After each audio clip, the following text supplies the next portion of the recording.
Good day, everybody. It's Andrew here, and welcome back to the channel. There was just a vote in the House and the Senate that's going to have a massive impact on this next stimulus package, and when it comes to including stimulus checks for seniors in that stimulus package as well. We also have some massive impacts from Joe Manchin and where negotiations stand today in regards to whether or not he's going to vote to get this package approved. So let's discuss the details. But before we jump into it, do me a quick favor, hit like, hit subscribe, and share this channel with anyone who you think might find this helpful. This is a community for seniors, and my job is to be a voice for you and make sure President Biden keeps his word to increase Social Security benefits, increase SSI and SSDI, and even approve a stimulus check for seniors in this current stimulus package. Now, all of these things are things he promised on the campaign trail, so our job is to keep him to his word. So thank you so much for being a part of this community, and if you really want to support my work, subscribe to my second channel. The link to that is going to be in the comments of this video. We're going to have some updates as well on that channel, but we're also going to be giving away stimulus checks, so if you want a chance to win a stimulus check, subscribe to my second channel. I'm going to be playing games like bingo, casino games, the lottery. You guys can play with me live. There's going to be a chat room so you can chat with me and chat with the community. And I'm going to be on camera finally so you guys can finally really get to see me on camera. So again, thank you so much for your support. We're going to be giving away stimulus checks just to help you guys and as a way to say thanks for your support. And we've already got about 5,000 subscribers, so that community is growing quickly. All right, so with that said, let's jump right into the updates. Let's talk about the vote that's going to have a huge impact on Social Security changes and the next stimulus package, especially when it comes to having stimulus checks for seniors. But first, let's do a quick update on daily trending news. Now, a lot of people have been talking about the economy and the fact that people are leaving their jobs at a record clip. So why are people quitting so much? A lot of people say, well, it's because people have stimulus checks, people have unemployment stimulus, people have mortgage assistance. There's too much stimulus in the economy. But actually, it seems like that's not really the case. According to statistics, most of the stimulus payments were spent pretty much immediately. And now it looks like a large chunk of the people who are leaving their jobs are actually seniors who decided to either retire early or retire sooner than they thought. So I thought this was pretty interesting, especially with my community being seniors. It made me think, hey, let me share this with you guys. And I'd be curious, did any of you guys retire early because of the pandemic? Now, it looks like a lot of people are saying that they were close to retirement. Now they don't feel safe having to deal with the illness and the chance of getting sick being out there with the general public. So they took a year off because of the pandemic, and now they just decided to quit entirely. Or a lot of people said they were close to retirement. Now things have gotten too stressful, so they're just going to go ahead and retire a little bit early.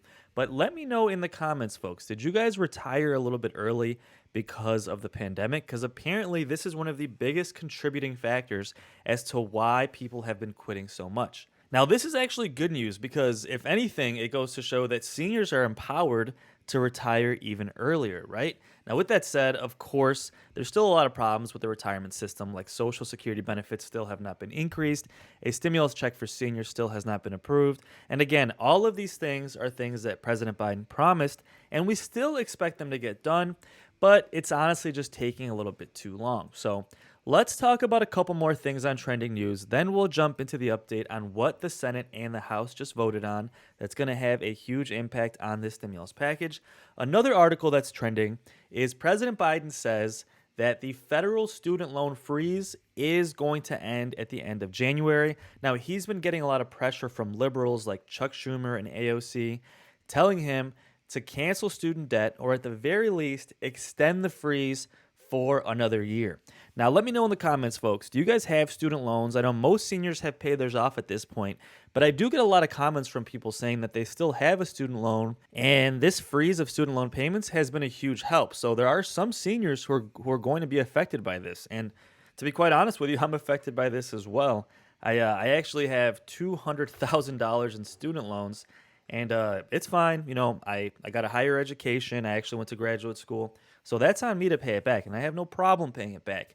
But not going to lie, it's been nice not having to pay that for basically 2 years. So let me know in the comments if you've been affected by this as well. All right, folks, let's jump right into stimulus, what the House and Senate just voted on, how that's going to affect the next stimulus package, and how it affects Social Security benefits as well. So, what happened here is the House and the Senate voted for and approved to raise the debt ceiling by 2.5 trillion. Now, if you've been following my videos, you know that this vote on the debt ceiling increase has huge impacts on stimulus and Social Security benefits for a couple of reasons. First, Democrats really weren't able to focus on the stimulus package because they had to focus so much energy on getting the debt ceiling raised. Otherwise, the government was going to default on its debts and basically throw us into another recession. Secondly, when it comes to Social Security benefits, experts agree that if the government defaulted on its debts, then they wouldn't be able to pay out Social Security benefits because they would be forced to sell some bonds from the trust fund, and that would take a couple of months to get done. Now, I'm going to get a ton of comments in this video that say, "No, Andrew, we've had shutdowns before and Social Security payments were still made." Well, a shutdown is different from a default, right? A shutdown is when the government loses current funding, basically like your bank account runs out and you have to shut down. Now, if that happens, Social Security benefits are usually still paid. But if a default happens, meaning the government literally cannot pay its debts that it already has, then usually what experts say is that Social Security benefits probably would be delayed because they would have to sell bonds. I know it's kind of complicated, but a debt ceiling crisis is different than a shutdown, right? So basically, this is good for Social Security benefits. We no longer have to worry about payments being delayed. And now it also sets up a situation where Democrats can 100% focus on getting the next stimulus package done. Of course, this is the stimulus package that Bernie Sanders is trying to include a $1,000 stimulus check for seniors in. And we even have some groups pushing for as large as $2,000. And Chuck Schumer is trying to get that stimulus package done by Christmas. Now, at the time of filming this video, we're about 9 days from Christmas, so it's actually looking a lot less likely that this stimulus package is going to get done by then, especially because Joe Manchin continues to dig in, right? And we have Joe Manchin news. We have huge updates about Joe Manchin.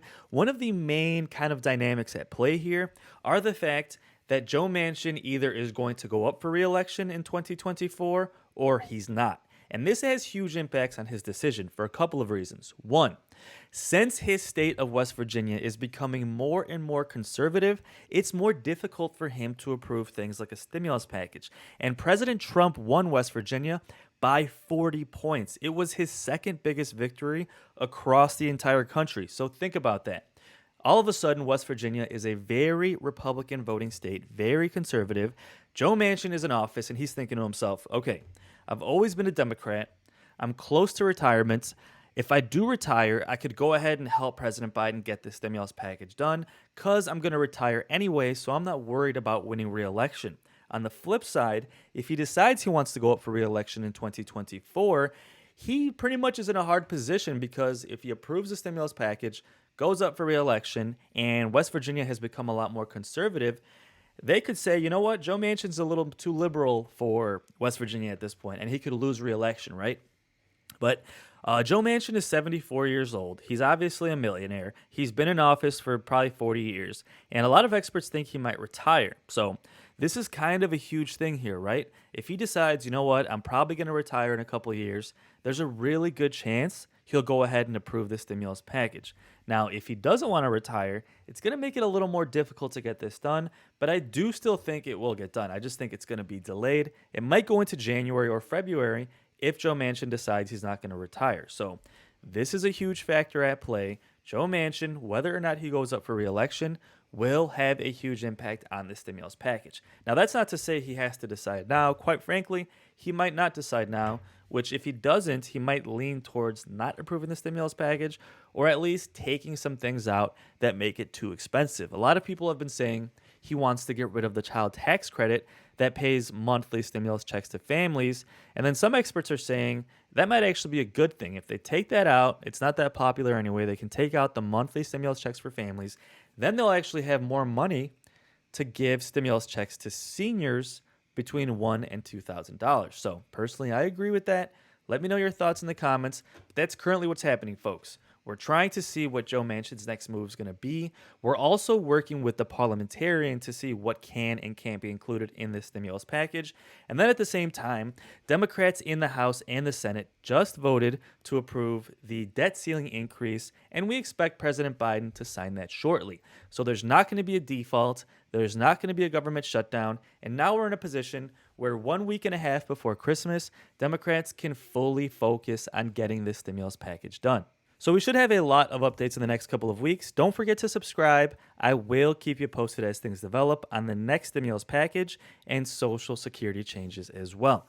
Now, we also had some big news this week that President Biden signed an executive order making it easier to sign up for Social Security benefits and even check on your monthly benefit statement by making the website more user-friendly. So to end this video, I'm going to leave you with a clip from Press Secretary Jen Psaki explaining the changes going into place and how this is going to benefit seniors. So if you'd like to stick around, let's take a look, see what Jen Psaki had to say. Let me know your thoughts in the comments, and I'll see you on the next video. Also wanted to note that today the president will sign an executive order that will help promote fiscal stewardship by improving the way our government delivers everyday services to the American people. It outlines more than 30 specific agency actions that will make it easier and simpler for people to access government services and benefits. Things like making Social Security benefits easier to access online so retirees don't have to go into offices if they don't want to,